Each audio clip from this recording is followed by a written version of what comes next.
I'm Bobby Rio. This is Rob Judge. And in this short video today, we just wanted to go over 3 toxic mistakes guys make when it comes to girls that they're really interested in and they want to maybe make their girlfriend or take it to that next level with.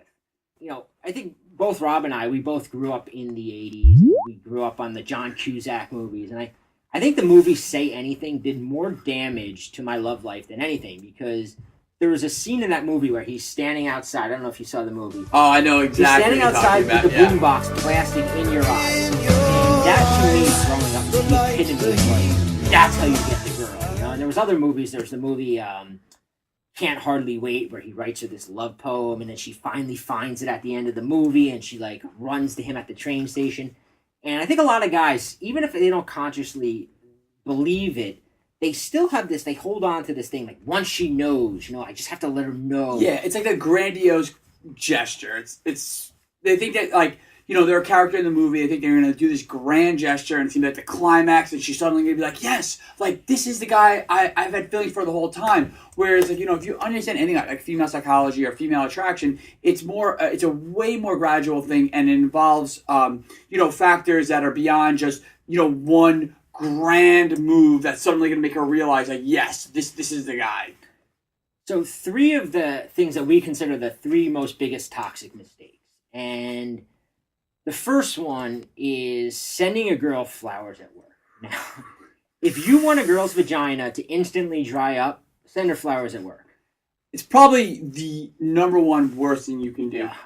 Some girls actually enjoy it, but not enjoy it for like a good reason. They enjoy it because they like the attention that it brings in their office, but that attention is not going to be good for you, because she's going to realize that she has you wrapped around her finger, that you're a total chump for her. She's going to lose respect for you because, like, you know, you're scrambling to like send these flowers at her work. And, you know, on the other side of the spectrum, and it's probably more common, is she gets really, really creeped out. Yeah, I've sent flowers to 3 girls' work, and all of their vaginas instantly dried up, and I never got back in. And I think, you know, just to iterate one last thing on what you said, I think the final thing on it is, not only does it transmute this creepiness and too much interest and all these other things, but it's also just so cliche. You know, it's almost like unimaginative as well. On top of like being like too forward and kind of doing something that is just boosting her ego, but not really doing anything to attract her. You're also doing it in a cliched way. Like it's not even original. So if you're thinking about doing it, don't, because I let somebody talk me into it. You know, I'd done it twice and it didn't work. And the third time, I remember sitting with my friend going, I'm going to buy her. I have to show her that I like her. And then and I was sitting there ordering the flowers, and I'm like, should I do it? And he gave me the nod. He's like, do it. And I can go back now and I can strangle him, because so the second big mistake. That's like a friend just to go back. That's like a friend like allowing a friend to just drive drunk. It's just not cool. It's just like not a cool move. So if your friend wants to send a girl flowers too, step in, be like, don't do it. Direct him to this video. Do something, but somehow like talk him out of it, because it's not going to end well. So the second toxic mistake, and it kind of goes along with the sending the flowers to work, but it's confessing your feelings too soon in a verbal manner. And this is when I can remember a date that I was on with this girl, and I had met her on Match.com, and it was like the first really good date off a Match that I had gone on in a while. And she was just adorable. She was she says she was a model, but you know, I don't know, but she was cute, and we were hanging out, and I was just having such a good time with her. And like, even though at this point I had known like a lot of this stuff, but I still heard myself just bubbling over, like, I've been you're there. so cute. Yeah. I haven't had a date there. like this in so long. And like, and you know, at the time it was like I had a few drinks in me too, and I'm like saying this and thinking like, she must, because you know, one of the things is we transfer what we're feeling onto somebody else, and in my mind I'm thinking this is the best date I've ever had, and I'm thinking she's feeling the same way because she was having a good time. And you know, just because you're thinking like, wow, we have such a connection, you can't let your guard down.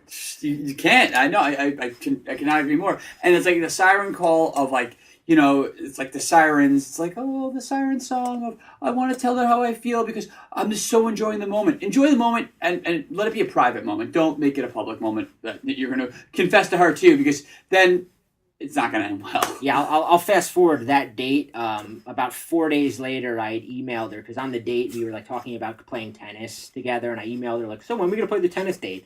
I didn't hear back from her. So yeah, just to. But you had brought up a point earlier, and about you do have to express a sexual interest. It's not a matter of not complimenting.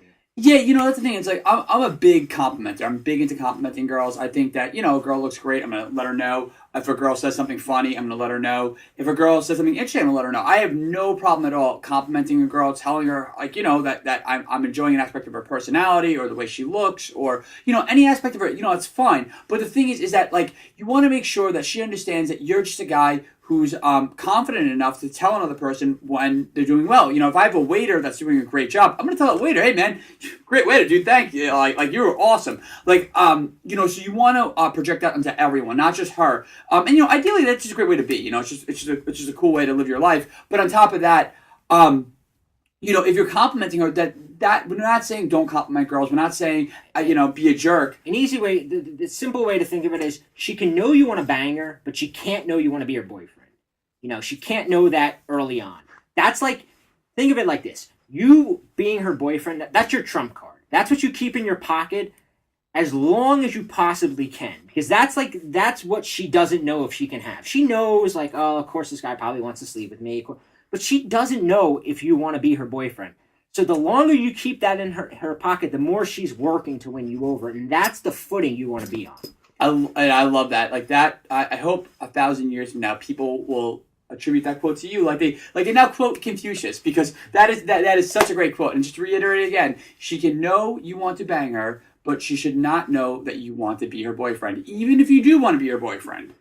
So the final toxic mistake that we wanted to talk about today was being too available. And this one is one of those ones that kind of like confessing your feelings because you feel it and you assume she feels it. And, I always say like your emotions are like a dickless virgin whispering in your ear, because what you're feeling is always going to be the wrong advice. If you're feeling like, man, I just want to spend every moment with her, like that is the virgin that kept you from getting laid your whole life, because it's that mentality of it.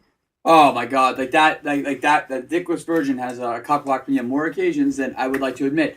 But absolutely, and it goes even beyond just being available in the sense of like going on dates, but like texting too much, responding to her text instantly. We've done interviews with women before where they've said like, if a guy texts me back, within 2 minutes of me sending a text, I know he's sitting by his phone waiting for me to text. Sometimes the best thing you can do is put your phone on silent, put it in your back pocket, and forget about her. Live your life. Like ideally, girls don't want to be the focal point of your life. They want you to have a cool, interesting life, that you're out doing stuff, you have friends, you have a career that you're passionate about. Even if you don't, you have something in your life that you're passionate about, that she's not the only thing that you're sitting around waiting to happen. So, make yourself a little unavailable, and not in an artificial sense. Ideally, you're doing this in a genuine way where you just put your priorities, your life above a girl that you might have gone on a couple dates with and you don't really know that well. Women need something to compete against. So whether it's your job, whether it's your passion for going to music event, whatever your passion is, they want to tear you away from it. But the odd thing is they want to tear you away from it. But the minute they do tear you away from it, it's like, oh, that was easy. I'm bored. Move on. Yep. So, just to kind of set you in the right direction, what Rob and I realized was that it's very easy to say, oh, don't do this, don't do this, don't do this. But when you're with the girl, it's not so easy to actually go, well, what do I do then? So we put together a video for you, and you can click the link below, and we're going to kind of walk you through something that we call the Scrambler. And this will make sure that she's the one confessing her feelings to you. She's the one always available to hang out. She's making all the mistakes in this video. She's showing up at your house with a tray of cookies because she thinks it's going to impress you, Watch the video below and, leave a comment and let us know what you think.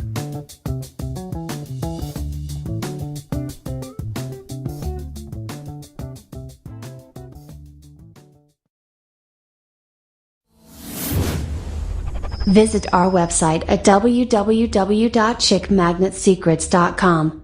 Thank you for viewing.